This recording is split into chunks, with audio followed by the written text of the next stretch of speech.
I desire an abundant life and its lifestyle, and to continue to show up as my best version of self, where we win in life to reclaim, rediscover, redesign an authentic and genuine self.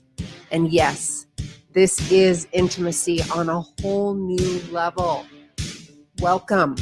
Join us at claritywithsue.com. Again, that's claritywithsue.com. Welcome to the good life. Good morning, boys and girls, men, women, radio world, podcast world. If you're joining us after the live broadcast. Good morning, Benny. Howdy doodly. Howdily doodly. Yeah. Is that okay? Does that work? I love it. Okay. All right. How is the Pacific Northwest? How are the boys? Summer is in full effect. Oh yeah, most definitely. We're enjoying it. It's the perfect week, where you have like the highs of 75, lows of 75. It's a little warmer this week, but it's perfect. No, there's not a drop in the sky. My boys are north up with their mom for the next couple of days, spending time with their aunt. And she lives up near, I think, Camano Island, one of the islands, either Whidbey or Camano. So anyways, they got a little time away from dad, so I miss them, obviously, but they're enjoying it. So yeah, dad time is really good too, of course, just like I had mom time. Come on. Yep Gotta share the love. Share the love, baby. Share the love. Yeah. Well, thank you. And all of you guys know my Benny. He's our superstar and our wonderful producer. He makes all the magic happen wherever I am in the world. He is my Superman. What is that? Is that a dab? I don't know what the kids are doing these days. I don't. I don't either. It's more like this, isn't that? That's one. That's the dab. But that's so like 2 years ago. So. Oh my gosh. Yeah. Right there. See. Yeah. Hey. Hey. Actually, I do know a current one. It's slay. Slay. The word slay. Yep. Like constantly at the house now. My girlfriend's daughter says it like every third word. I just called her out, but if she's listening, she says it all the time. Yeah, I know. Okay. I know you're laughing. Your microphone didn't get picked up, but it's like she'll go to the refrigerator and open it up and like see some like juice she's always wanted and goes, "Oh my god, juice, Soleil," and then walks off. Like no, yeah, that is awesome. It's like a TikTok thing. The kids in the TikTok thing. Yeah, something like that. Yes. Yeah. I'm not going there. I'm not doing it. We had our own terminology when we were growing up, though. Oh my right? gosh. Yeah. I know. I'm going to stay under my rock for a bit. Not naive. Just, I don't need, Anyways, we got a great show today. We're going to jump on. Benny, we love you. Everybody loves you. Thank you so much for making all the magic happen, sweetheart. Before we get started with our guest today, we actually have a British native. She's a shaman. We're gonna do the awareness bit. Remind all of you, this show and my promise to you is to bring you new perspective, new thoughts, new ideas, and it's an inside job. We have the power, we have the ability, and when I say we have the power, it is all of us taking our power back after trauma, bouncing back after situations in our life that have created a bit of a hiccup or a hurdle, as my mom would like to say, but it is an inside job. You have to, first and foremost, have the awareness that you are in a trauma state, or you are happy, or you are not happy in said situations, or you're in fear, or your body's in fight or flight. So awareness has got to be your number one. So with that being said, it is an inside job. Daily awareness practices. Today, we're talking about resilience. I asked Source, I said, what are we going to talk about today? What is it that's really bubbling up for everybody? Excuse me. And it's awareness. So awareness is the capacity to withstand and or to recover quickly from difficulties, whatever that difficulty is in your life. Now, you guys have heard me talk about, when I just use difficulties as an adjective to describe, I truly believe that the adjective to describe in this context is difficulties. However, I believe it's just a contrast. It's just an opportunity for us to learn and to say, oh, I like that. Oh, I don't like that. So going forward with this, resilience is really important with your life, and to have a practice put in place before the shiitake hits the fan. So what are you doing as a whole mind, body health to provide that practice for you? What is your awareness practice so you can have that spring back, that resilience? You know, there was other words, adapting quickly to spring back. There's vision, there's collaboration, there's tenacity, there's health, there's composure, and reasoning. Those are 6 domains of resilience. If you want to go Google that, please do. It'll provide some more information and give you that whole health awareness and context and outlook of that process that you can put into place. Now, of course, we talk about breath work, we talk about meditation. Breath work's free, meditation's free.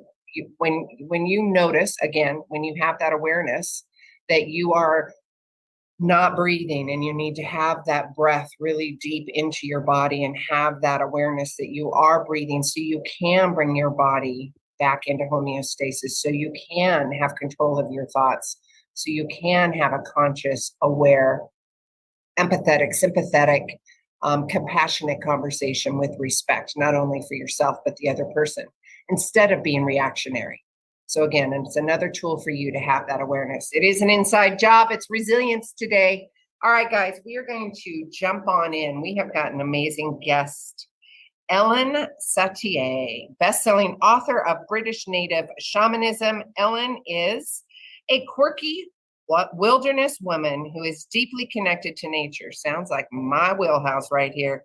She comes from a long family lineage of cunning folk and was brought up as an spiritual keeper. You got to tell me how to pronounce that, Elen. In old magical traditions of Britain, a qualified transpersonal psychotherapist, Elen helps clients become their true selves, rewild their hearts, and find what makes their hearts sing. I'm so excited to have this conversation.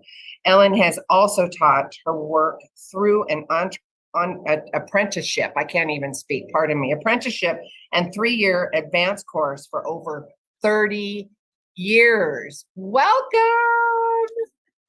Hello, Sue. Hello, everybody. It's very good to be here. And I think you wanted me to tell you how to pronounce Arwenis? Yes, Arwenis. Yeah, see, I would not have. Benny would have made fun of me and said, yeah, there you go, butchering the name again, Sue. It's an old Welsh word, so you do have connections, I know. Yes. But it's one of the Welsh seems to they use a vowel occasionally in their words. Occasionally. Okay, so love, let's have this conversation. So of course I do the formal introduction and all of that, but I also, with my guests and my audience know this, we want to hear you, your voice, your energy, your why, where this all started to come from. Of course, there's quite a bit of generations that you've followed. Pardon me, my dog is hitting the table. God, it's live TV, right? That you it's a long lineage, but I want to get to know you, how this all started for you. Well, it sort of started by me getting born, really. My family may sound a bit weird to people here as well as there, but there are people who follow the old ways, as there are native people in all lands, and we're effectively native people. We started to get crushed and squashed about 2,000 odd years ago. So we learned to keep our heads down, as native people do everywhere. But we're still here, and people still practice. And I've got friends who still practice, and they're teaching their children here. So it's still going on. Yes, that's what I want to hear. I want to hear the wisdom from my elders. I love it. Well, Elen, and just a quick backstory, and I really do cherish that from the elders. I was adopted, so I didn't have my elders. I had quite a lot of things spiritually that were happening to me, and I didn't have my elder to go, what in the world's going on? I hear dead people, or my intuition, there's all these things that were popping up and happening, right? So honored to you and those that are holding tight to family lineage. That's awesome. Thank you. Yeah. That's what the word awareness means. We're spirit keepers. It's the Tungus word shaman, which everybody knows. That means one who knows, and it means a spirit keeper. So it's just our word for that. And they're everywhere, as you know. I love it. It gives me all warm and fuzzy when I talk about it. So thank you very much. So talk to me about your journey and what this looks like for you and the people that you teach, educate, all the juicy stuff. We want to know about you. Work with, because it comes in all sorts of fashions. Yes. I started obviously at home as a kid. Then I went off to university and did my first degree. And then I decided not to go into that at all. And so I joined our Ministry of Defense and ended up being a software designer. Oh, what? I know. It's like, what are you doing there? Yeah. But, and it was great. And I met amazing people. And I don't know whether you've met service people in your country, but over here, many of them, they have such weird experiences. Like, imagine just being out in the desert in Afghan. And they have a lot of empathy for the people who are there. And you're trying to help them, you're trying to protect them, and you have to fight people. But so much happens and it changes them. And I found so many of them actually wanted to follow a spiritual path and actually started following one. So, where again, you would not expect it. But they're sort of ordinary people, see them down the supermarket, and yet they're right in it. Right in it. Define that for the audience. They believe in, as you were saying earlier, the connections that we have to each other, to nature, to the world, to the universe, really. And that's where it all starts in the tradition that I teach. I'm now taking it out and teaching it to business people. And they are starting to get, well, I didn't realize that would work. And I do feel better already. And I feel clearer. I mean, clearer is one just had 2 clients yesterday, and they were both saying, I've been doing this exercise you were telling me, and it's like everything was here, and now it's gone here. Oh. And can you imagine how good that feels for business people who are just sort of up to here in everything all the time? So the connection is ever so simple. It's Mother Earth and Sky Father, the sun, without which we can't live. We've got to have Mother Earth to live on and in, and she can't happen unless Father Sun sends the energy down and grows the plants and grows the animals and grows us and gives us light and day and night and warmth and cold and everything else. So it all starts from connecting to the 2 big life givers who've been here for 4 billion years. So that's where it starts for us. Yeah. And then everything grows from there. Everything. Yeah. The analogy and I've heard the analogy of using the analogy of the garden. I mean, of course you need Mother Earth and Father to create all that, but you also have the weeds you got to pull. And like I was talking earlier at the top of the hour for the awareness practice, you do have to have the awareness, and there's got to be something. I mean, granted, you can be in denial. Yes, you can be in avoidance. You can have all of that based on your fear and other things that are going on. What can we educate and teach the audience in a practice that you have fostered that would help keep them in that awareness, and that awareness of it's just a contrast. It's a way of learning. It's not, don't shame yourself. Don't go into fear and guilt and all that stuff, because that's not what it's about. Can we No, unpack that a bit? You okay? Did I freeze? No, you didn't. No. Oh, okay. No, the one awareness, and this is another thing that, you know, the business people are now finding after the sort of other people that I used to teach, is that when they make this a daily connection, a daily meditation to connect to the earth and connect to the sun, and you feel you end up with like this thread that goes through you, and it's pulling the energy up from Mother Earth, and it's pulling the energy down from Father Sun, and you're there with this happening inside you.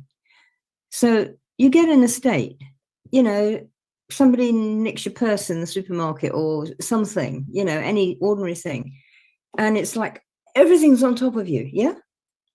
But if you have this practice, you can just a couple of minutes and you know what to do. You know the next action to do. This is the resilience. And you are not only doing it yourself, you are connecting with the life around us and using both of them to help you.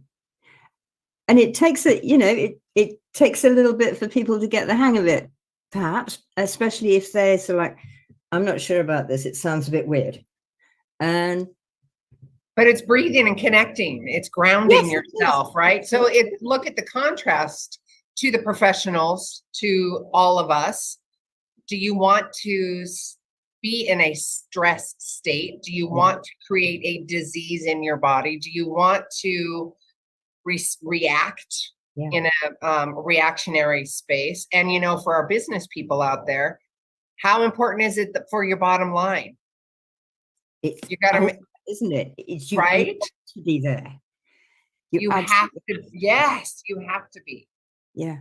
And if you've got something that you know because you practiced it with somebody who knows it and has helped you, and you can come back to that and you just go, give me a moment.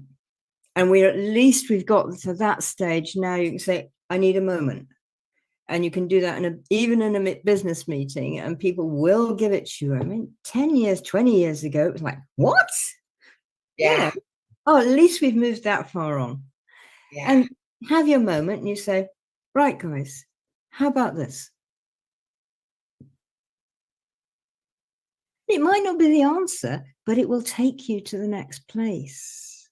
And look at the example. If we're talking corporate America, well, even if it's a mom, a dad, whatever, look at the example that you're providing in the tool. If you're mom and dad, you're providing a tool for your kids to be able to self-regulate in school. And look at the domino effect, right? You're changing generations. Yeah. Have it. I mean, I've seen it with school children, not recently because I haven't worked that way, but I've seen it. And it's sort of like, hey, Jane, how is it you don't sort of get all fussed up when something happens, you know, and the teacher shouts at you? You can sort of like, you don't have to come back, and, you know, you can just sort of be there. And doesn't it hurt you doing that? And Jane, who's been taught properly by her mum, who already does it when they get in a pickle at home, so it goes, well, no, I just sort of like settle in and it all just goes whoosh. Oh, it just goes whoosh or wash. Both. Yeah, both. Yeah. What have been some profound changes that you've witnessed in your clients, personal or professional, that you've witnessed, so we can give our audience an example of what this all looks like? Well, one that I totally love her, and I still know her, and I was working with her 20 odd years ago, and she actually lives in Tacoma, which is not that very far from Benny. Well, it's not. It's like right next door. Yeah, and she's half native person and half sort of ordinary American, and she's an ecologist. And she was in charge with her husband, with a partner, rather, not her husband, of, you may know this, the Pacific Salmon Run. Mm-hmm. Yeah. Yep. where they were part of the team, and she was leading part of the team that count them, and also looking after Green Mountain. And she had two problems, and remember, this was 20 years ago. One was she was a woman. Two, she was incredibly good at her job. And three, she was part native person. So, I mean, you know, it's probably, I hope it's better now, but at the time it was like glass ceiling was down here around the nose, not over there. And she had lots of good ideas of how to make things work better. But of course, she'd been knocked about so much, she didn't have any confidence. So she came to me, and we worked through, beginning with this Earth Sun exercise and carrying on through much more work and deeper work. And she was able to get them to hear her. And she ended up winning one of the top American prizes for ecology. Audience, radio world, we're doing a touchdown. YouTube, you guys can see us noodling around. Absolutely. It's fantastic. And I mean, this has happened. I had a stockbroker in London at the beginning of the pandemic, and that was very difficult. Now, it was a little weird for me working with a stockbroker, because part of me sort of goes, bloody gamblers, you know, and the other part of me says, Ellen, calm down. Let's look at this bloke as a person. And putting and look, you're self-regulating. You're walking the talk, right? Well, you have to. How else do you do it? He had to stop having the office in the city in London because you couldn't get to it. Had to learn completely new ways of working. He had to train all his team, because people didn't do Zoom like we do then, and have team meetings on Zoom and work with clients on Zoom. And again, he was like, I'm not sure I know how to do this. And so, come on, do this. Now, okay, you're getting a problem, do this. Now, come straight back to me after your meeting and tell me how it worked. And of course, he found it worked. And he found that the team, he even got the team doing the basics of it. So there they were with, you know, some guy in Tokyo yelling in their ears about buying him umpteen billion shares or something. And it was just like, yeah, right. No, Mr. So-and-so.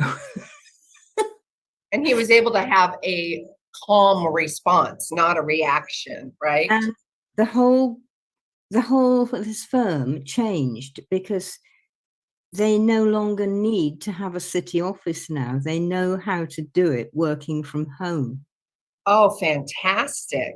You know, there's so many things that, again, having the awareness and having the resilience. Of course, Source said, you're talking about resilience today, because I think that's a big message, right? And having a practice in place before shiitake hits the fan, right? You really have to have a whole mind, body, spirit conversation with yourself and a practice in place before that stuff happens, so you can regulate, so you can breathe in and you can ground. And come on, audience, you guys have heard me talk about this till I'm literally blue in the face. And I know there's kind of a funny connotation there, because breath is free. It is what you do innately anyways. Our beautiful body is created to do that. Now, it gives you, the breath is that self-regulation, right? And our body, when we go into that fight or flight, it's like, I gotta run. Oh, I gotta do that, you know, and it stops. So you have to remember to do that breath work. And I love what you're saying, Ellen. It's that grounding, and from Mother Earth to Father Sun, and providing that growth within yourself. Audience, we are going to take a quick commercial break. It's about that 8:30 mark.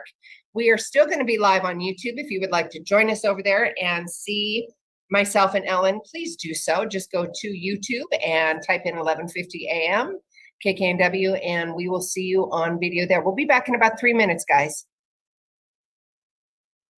Great. All clear, everybody. Boop, boop. So we can do our own little commercial break here. Yes, we can do our own little commercial break. Yeah. You're doing leadership. So what I'd like to come back and talk about, I mean, we can noodle and just have our conversation here, and then we'll go back to the radio world, and we'll I'd like to talk about your definition of what it means to be wild. What does it mean for you to be the holder and be a shaman for people, people in work, people private, wherever you feel intuitively that you want to have that conversation, or just have it as the whole ball of wax. Go ahead. Well, I think it's a good idea not many people are pushing this kind of work in business. They're pushing sort of, do yoga or do some breath work, but there's no sort of like, this will make the whole thing work better. And I'm very keen that we change the whole idea of business. So that business can understand about what happens and about that you don't have to be continually on your guard, on competition, fighting everybody else. It's like, oh, and you know what, Ellen, I have to tell you, and this is just a personal thing, this is business or whatever. My mom just recently crossed over, and you remind me so much of her. Your facial expressions, your hair, your eyes, everything. So I'm having a bit of a moment. So thank you of course it would be you. Yeah. Yeah, and I'm sure she's absolutely fine. Yeah. But of course, there's like everything is, I can't actually see her. I can't actually hug her anymore. Yeah. But I know she's okay. Yeah. Yeah. Yeah. Yeah. We talk. That's not an issue, but it's just the human interaction. I'm just sitting here going, oh my God, you look so much like mom. It's crazy. And I'm like, of course you would be here having an interview after all this happened, right? Well, thank you, Mum, for helping us through this. Yeah. Yes, thank you very much. Okay, so we'll talk about, we'll keep it on the business aspect of it. And I agree with you because, I mean, obviously everything, there's so much that happens at home, at the kitchen table, in the kitchen, that conversation. That's the grounding, that's there. And we spend so much time in the business, in the corporate world, whatever that looks like. It could be a barista, it could be at a bakery, it could be, it could be any of that. So how are you going to show up and keep yourself and change it for generations, right? Be that example and change it for generations. And you have to do this because if you don't have business, if you don't have a job, you're a barista, if you're doing the checkout in the supermarket or whatever, you're not going to eat. Yeah. And ladies, I apologize. I got to bring you back on here. Whoa. Here we go.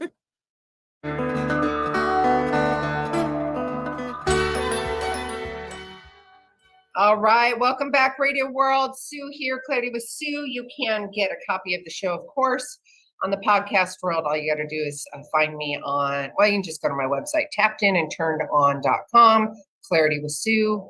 And you can find all that information and a copy of the radio broadcast that was live today on iTunes and SoundCloud, and of course over on YouTube. Benny will make sure it's all put up and ready for you to go. Today we're talking to Ellen. We're talking about, we started the hour with talking about and kind of navigating what the shamanism, what that means, her journey through this, and and then at the top of the hour, I was talking about that awareness practice. And of course, Source brilliantly said, you're talking about resilience. And there's a huge umbrella of what our conversation is about resilience and what that looks like and being able to bounce back and to be that example for those. We are leaning a bit more towards the business aspect of it. Business could be a barista, or you could be a CFO, a CEO. You could be that in your own home. So just have that context of what we're talking about, because you are, whether you're a mom or a dad, or you are in the professional world, you are that CEO of your family. So providing the tips and the tools and the resilience that you can. And Ellen's providing great tools. We talked about breath work and grounding ourselves and what that looks like in that contrast, because if we are talking about the business world, which would change generations and generations within that context, to just simply breathing and grounding yourself, and to be able, if the business world, if you're worried about or concerned about your bottom line, this is a really good conversation, because I know we all have a bottom line we're concerned about. So providing breath work, providing a grounding solution or a process before the shiitake hits the fan is really important. And I want to have that conversation. I want to talk about magic and successfully vulnerable, what that all looks like, and navigate. Yeah, because vulnerability is so important. That Yes. massive vulnerability, massive honesty, massive forgiveness. I think it's all in there. Go ahead, Ellen. Welcome. Thank you. Hello. Back again. Back again. Oh, vulnerability. So often it gets like, oh, I can't be vulnerable. I need to be strong. I've got to be here. I've got to make the decisions. I've got to, like you've got a stuck needle. And it's no good. When I was training as a psychotherapist, I had fantastic teachers, and they were in the transpersonal psychotherapy that I do, it's so like the old witchy ways that I grew up with. And I found, oh my goodness, we're saying the same thing in different words. Okay. Oh. Now, one thing that really happened as part of the training, you would have sessions every week where one of you offered up to be the client and the trainer would be the therapist. And you come along with a real problem, you make something up, but it was one you're willing to share. And so the therapist would work with the client and we would watch, because this is such a good way, because you're listening to how the trainer is talking, their tone of voice, their body language, how they're working, and you're watching the responses in one of us who was the client. So anyway, Ian, the trainer, was there with a young man, I'll call him Fred for want of anything, and Fred had a problem, and they were going round and round and round, and nothing that Ian seemed to say seemed to be able to draw anything out of Fred. And so eventually Ian did what most psychological training tells you never do. He sort of leaned back in the chair and he said, Fred, I'm really sorry. I don't know what to do. Vulnerable? Yeah, perhaps. But it opened the floodgates. Suddenly it opened the gates so that Fred could come out. He actually burst into tears. And he could come out with what was really there. And within 15 minutes, 20 minutes, maybe at the most, he'd found his solution, not Ian's solution. Ian had led him to find his solution. And that's what Ian, sitting back, and he actually did this with his arms. So it opened right up, body language, and saying, I don't know, and being vulnerable. And that's what it did. And I've never forgotten, as you can tell. And if you can open up with somebody and be vulnerable, especially if they're in a tiz, because Fred was getting quite a tiz, it somehow does something to the whole thing. It calms the waves, it opens the landscape, it clears the clouds, whatever vision you want to have of it. And it can work. I've done it I work for the Ministry of Defence, as I said, as a systems person. So I'd be leading a meeting, leading a team, and they'd all be banging at each other from each side. I want so-and-so, and I want so-and-so, you can't have that, la, la, la, all this kind of stuff. And it's like, hey, guys, let's have a coffee, right? Now, where do we really want to go in this? Because I don't know. You guys need to tell me where you want to go. And then we might get there. And it would everything would calm. All this fighting and this escalation. Yeah. The ego, when the ego comes in, I got to do this. I got to do this. I'm better than this. No, I've got this first. I had this first. I had this first. Yes. Yes. Yeah. And instead, I didn't do I wanted to. I mean, who doesn't want to go, oh, for goodness sake, you're a load of bloody children. But of course I didn't. And because I didn't join in, which that would have been like joining in with the fight. Right. Because I didn't, because I said, whoa. Everybody else felt it was okay to do that. Because the energy comes off you. You know this, Sue. Yes.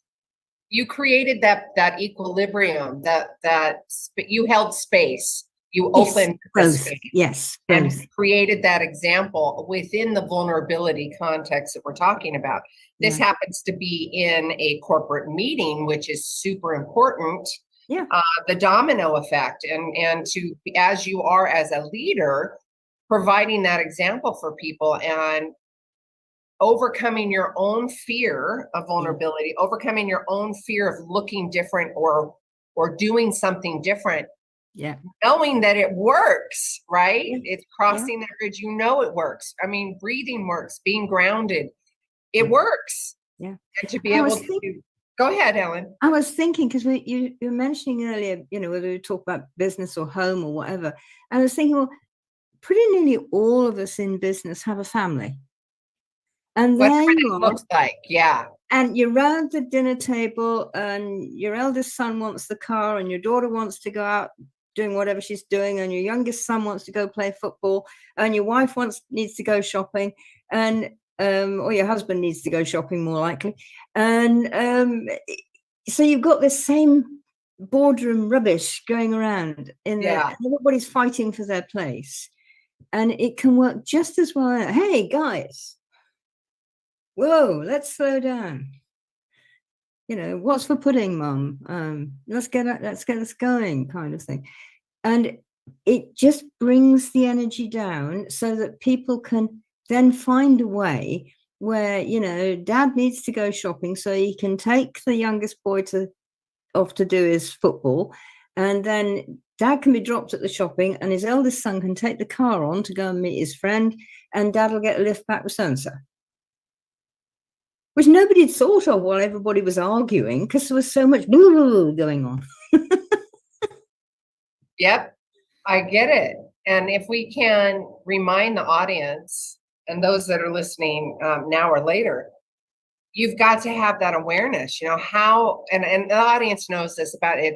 First and foremost, in everything that I teach, awareness has got to be number one. Like, massive awareness, and it'll scare you, it'll put you in a fear state, it'll make you sad, it'll bring up shame, it'll bring up the whole ball of emotions. You got to do it anyways. And when those come in, let them go. Just know that they're coming in. And then having that awareness, but also having a practice like you're talking about, Ellen, whether in home or in business, all of it's important. Yeah. You do it at home, you're going to do it in business. And exactly. Yeah. Exactly. And it should be. And changing the evolution. Go ahead.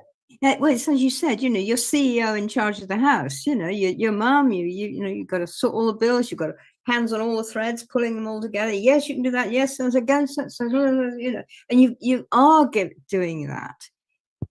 And you're also letting them learn how to, and, letting your partner do whatever he or she needs to do. But it's all like weaving together instead of banging on each other. How do you do this? It's coming up for me. So the audience is asking. People, they're like, well, wait a minute. I don't feel safe. I don't feel safe in my relationship at home. I don't feel safe in front of my children. I don't feel safe in front of my boss. This is where we go back to, for instance, my lovely lady in Tacoma, my ecologist lady, who did not feel safe in her business, did not feel safe in various other situations. She did feel safe at home with her partner, but there were lots of unsafe situations. And so it's more than just the little exercise that I've told you today, but what I teach takes you further in so that you can learn to what we call stand in your own power. And that's partly that you don't buy into what anybody else says. And if somebody says, oh, Ellen, you shouldn't be doing that, and you can just say, sorry, I'm not buying into that. Yeah. And you have the inner strength. Now, this comes from more of this work, and it includes breath works and all sorts of things like that, working with your body, and you have this strength that you can actually, no. And you can even get to the stage, if they keep on at you, of doing the classic phrase, which I have done to somebody this year, is, what part of no is it you don't understand?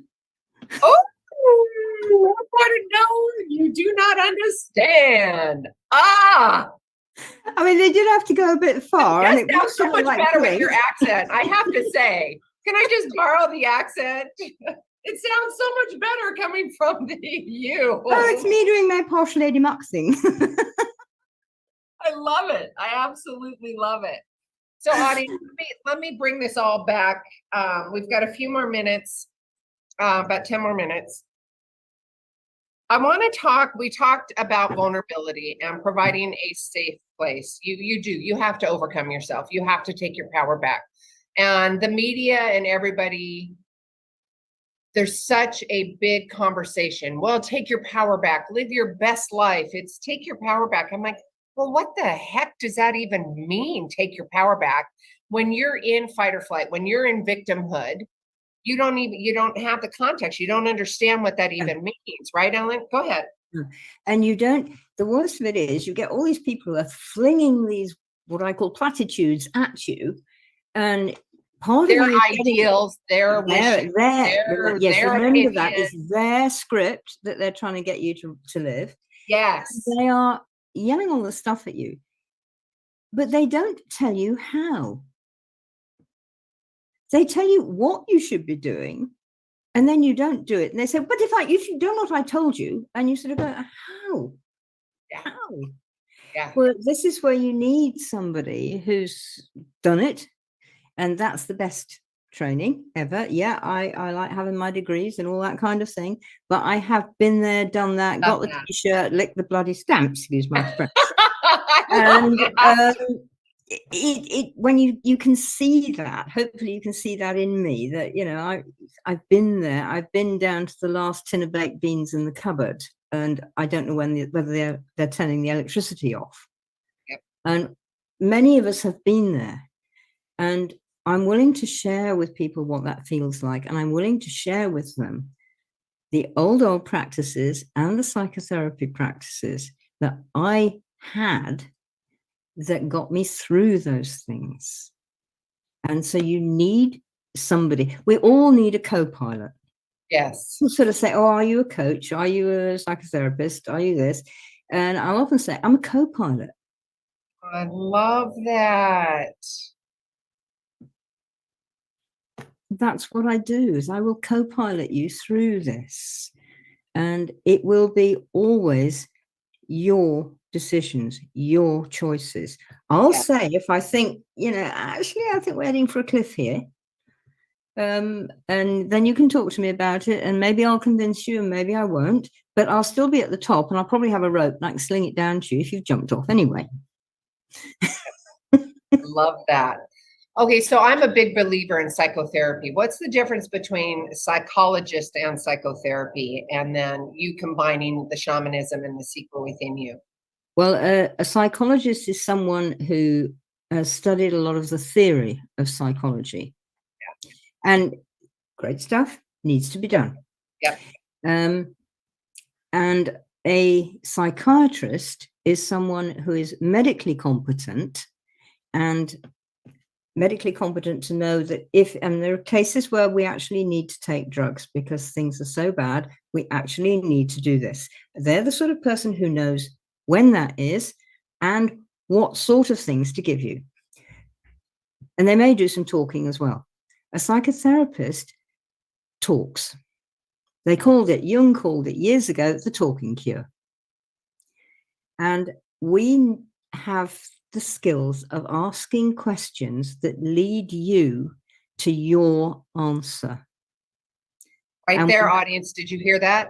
Yep. It's about leading you to your answer. I don't want clones of me.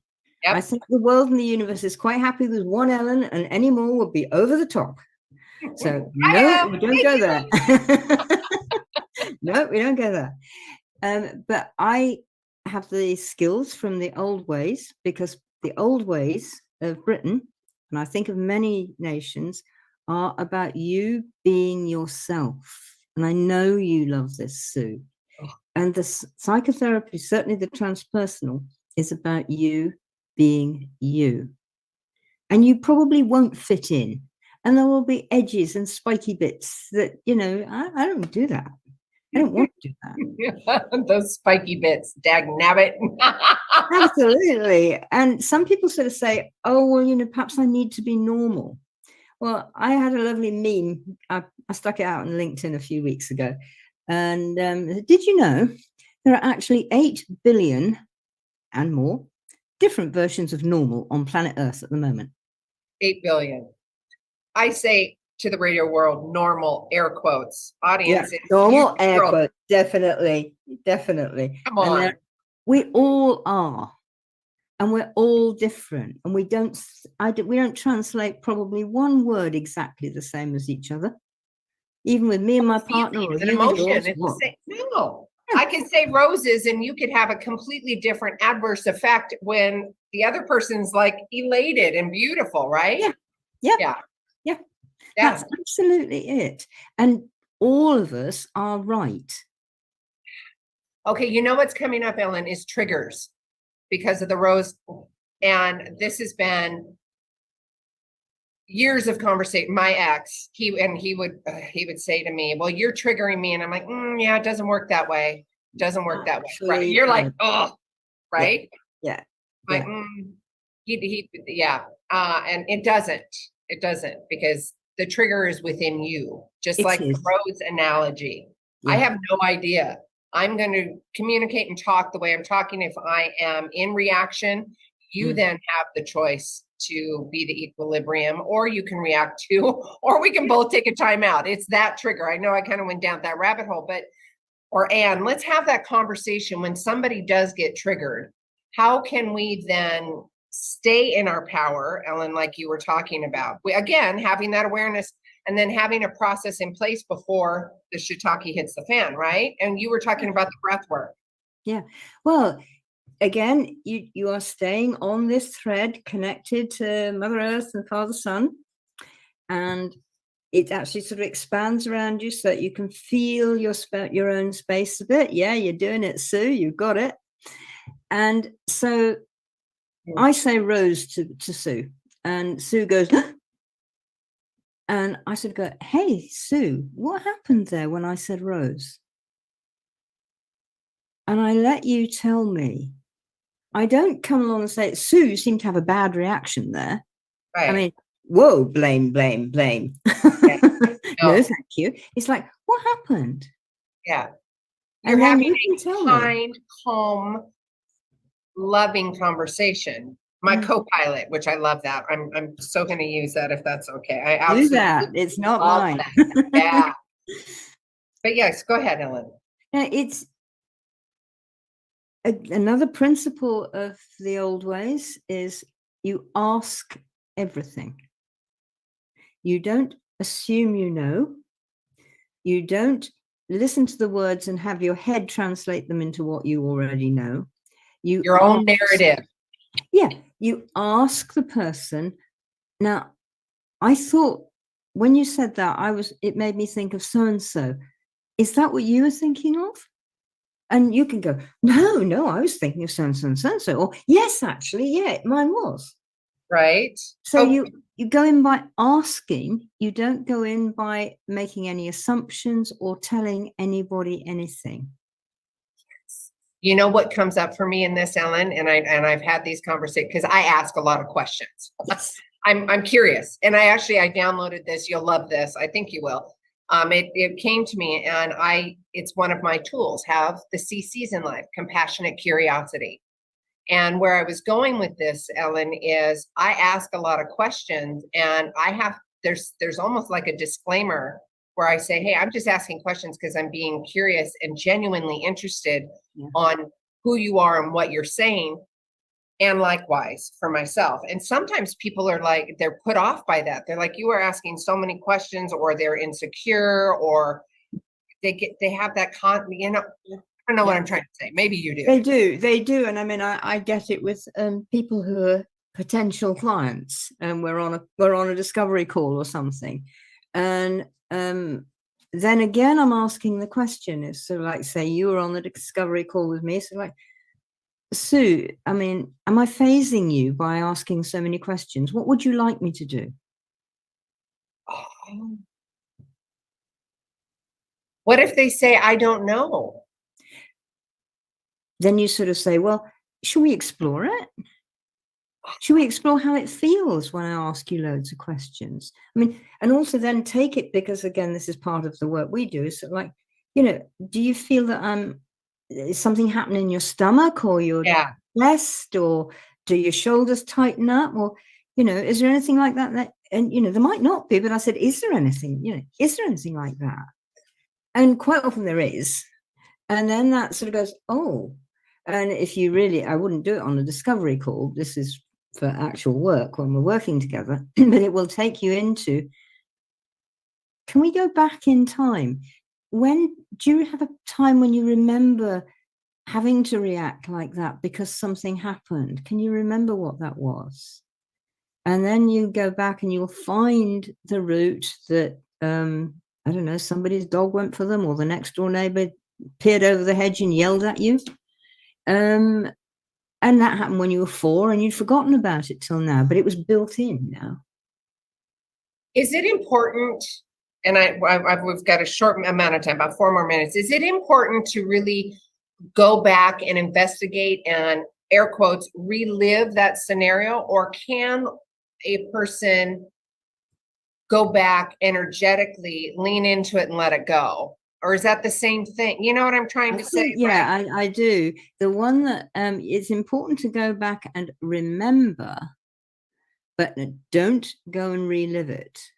There is no need to relive it. Usually, there have been times when it has. Disclaimer to the audience. Yeah. There have been times when it does, but usually there is no need to relive it. There is a time to remember it. And you may find yourself, say it's the neighbor yelling at you over the hedge when you were 4, that you actually have to reclaim. This is like what shamans call a soul retrieval. There's that little girl that's been hiding behind that hedge ever since. And I mean, we often do it like with a cushion, and so like, well, see how she feels about this. And I'm cuddling like a cushion to the radio. Yeah. And so how does she feel about this? And it will come out. The person knows, the person remembers and can speak it. And you can say, but that was then, that was 20 years ago. Does she still need to be there now? Because it's 20 years on. And usually that is where the whole thing gets let go. Because they see it moved. Yeah, the psychology, the refractory period. I know the refractory period is also with sexual orgasms and stuff like that, but specifically the refractory period in psychology, it's how long have you been holding on to that? Exactly. Yeah. How long are you going? So audience, this is important. It's an awareness practice for you. Yes, it is. Leaning in, right? You have to have that radical awareness that says, okay, you know what? That little boy or that little girl has been holding on to shame, guilt, fear, and it doesn't serve me anymore. It's time to let it go. And Ellen will provide all of those tools for you, right? I do. Yeah, I can. Yeah. Love, we got 2 minutes. How can they get a hold of you? Elen Sentier, type it into Google. Elen Sentier, and I'm audience, this is how you spell it. It's 1 L, by the way. ELEN, last name SENTIER.